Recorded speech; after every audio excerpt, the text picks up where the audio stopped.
क्यों क्रिश्चियंस लोग अपने लाइफ में ऐसी मुसीबतों का सामना करते हैं कि एक मुसीबत के बाद वो जाती नहीं, अगर वो आ जाती वो ठहरी रहती, वो डिले का सामना करते हैं। और मैंने कहा था नाइट प्रेयर के वो प्राणी नहीं, जबकि हमें नाइट प्रेयर चाहिए।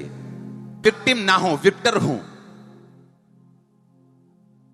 आप जयवंत हो, आपकी लाइफ चेंज हो, आपको स्पिरिचुअल वायलेंस का यूज करना। बाइबल कहती जब दुष्ट आत्मा नहीं गया तो यीशु मसीह ने कहा, उसे डांटा और बोला कि मैं तुझे छिड़कता हूं, मैं तुझे बोलता हूं। आपने कभी भी यीशु मसीह को दुष्ट आत्मा के पास जाके विनती करते या प्यार से बोलते आपने नहीं देखा होगा।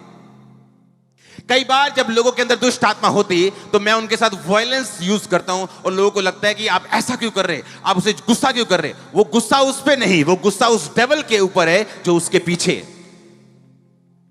यीशु मसीह ने कहा मत्ती 11:12 आयत में कि बलवान उसे छीन लेंगे, क्योंकि जो बपतिस्मा देने वाले के दिनों से अब तक स्वर्ग के राज्य में बलपूर्वक प्रवेश होता रहा है। जब एलिया राजा के पास गया तो उसने बल का यूज किया। वो बल तलवार का नहीं था, वो बल लोगों का नहीं था, वो बल गैदरिंग का नहीं था, वो बल आत्मिक था। और उसने आत्मिक पावर को यूज किया और वायलेंस को यूज किया। जैसे लोग बोलते हैं कि ये लड़का बहुत वायलेंट है जी, गुस्सा कर देता है, वायलेंट हो जाता है, मारने पीटना शुरू कर देता है। जीसस क्राइस्ट ने कहा तुम वायलेंट हो जाओ, लेकिन शरीर में नहीं, लोगों के लिए नहीं, इंसानों के लिए नहीं, पर शैतान के लिए। और इस साल जो वायलेंट होंगे आप बड़े रिजल्ट देखने वाले यीशु मसीह के नाम। सुनो मेरी बात, आपने इस मिनिस्ट्री को देखा है, सालों से देखा है कि नहीं देखा। कुछ लोग यहां पे ऐसे हैं जो 17 साल से मिनिस्ट्री के साथ है, मेरे साथ है 17 साल से, 17 ईयर से, वो भी अभी यहां मौजूद हैं। वो जानते हैं किस तरह से मिनिस्ट्री बिना डर के वायलेंस के साथ चलती आ रही। हालेलुया। इसकी शुरुआत हुई 2007 में और वायलेंस को छोड़ा नहीं गया, विरोध में भी इसको छोड़ा नहीं गया।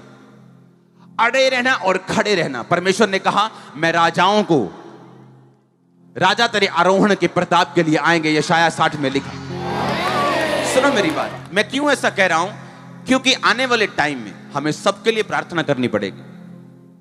लेकिन इसकी शुरुआत कैसे हुई? एक वायलेंस से। लोगों ने मुझे शैतान के लिए वायलेंट ही देखा है, 17 साल से वायलेंट देखा है।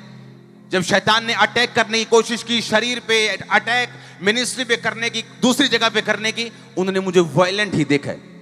जैसे ही आप शैतान के ऊपर वायलेंस यूज करेंगे, वायलेंस बढ़ती है आपकी पवित्रताई से, वायलेंस बढ़ती है नाइट प्रेयर से, वायलेंस बढ़ती है वर्ड ऑफ गॉड को पढ़ने से, वायलेंस बढ़ती है रोजे रखने से, उपवास करने से।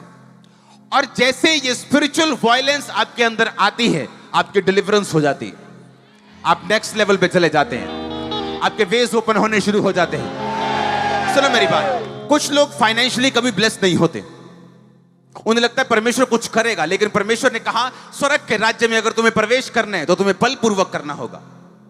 उसने कहा बलवान इसे छीन लेंगे। यीशु मसीह का कहने का मतलब यह था कि अगर तुम्हें कोई चीज चाहिए मेरे राज्य से, अगर स्वर्ग के राज्य से तुम्हें कुछ चाहिए, वो तुम्हारी हीलिंग हो सकती है। तो 12 साल की लहू बहने वाली औरत को देखो, उसने वायलेंस यूज की, बीमारी के बावजूद भी लोगों को चीर के वो गई, उसने वायलेंस यूज की, स्पिरिचुअल वायलेंस। अड़े और खड़े मन के साथ वो भीड़ को चीर के यीशु मसीह को उसने छुआ। ये वायलेंस थी। एलिया जाके राजा को बोलता है मेरे कहे बिना ना बारिश आएगी ना आंस पड़ेगी। ये वायलेंस थी। और जब जब बाइबल में स्पिरिचुअल वायलेंस यूज हुई है, शैतान को अपनी ग्राउंड को छोड़ के जाना पड़ा है। वो छोड़ के जा रहा है उस ग्राउंड को जहां वो आपके साथ खड़ा है। मैंने कहा वो छोड़ के जा रहा है यीशु मसीह के सामर्थ्य नाम में।